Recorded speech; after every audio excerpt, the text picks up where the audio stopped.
Hello mga kamanggaranon, nagluto po ako ng pansit Mickey dahil birthday ko po ngayon. Diba? Ngayon lang po, madaling araw ang birthday ko.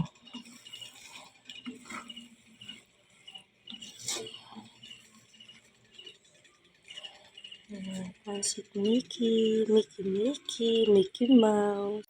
Ito na po yung pansit nating Mickey. O, diba, titikman ko na ho. Syempre po, basta magluto ako, titikman ko din yan kung masarap po ang lasa. Syempre, masarap. Basta ako magluto siya. Chip cook, charot. O, diba, sarap ng kain ko, no? O, diba? Tapos, diet ko pagmatan. Kain now, Zumba later, o, diba? Sarap po talaga, o, diba? Sarap po talaga ng Mickey.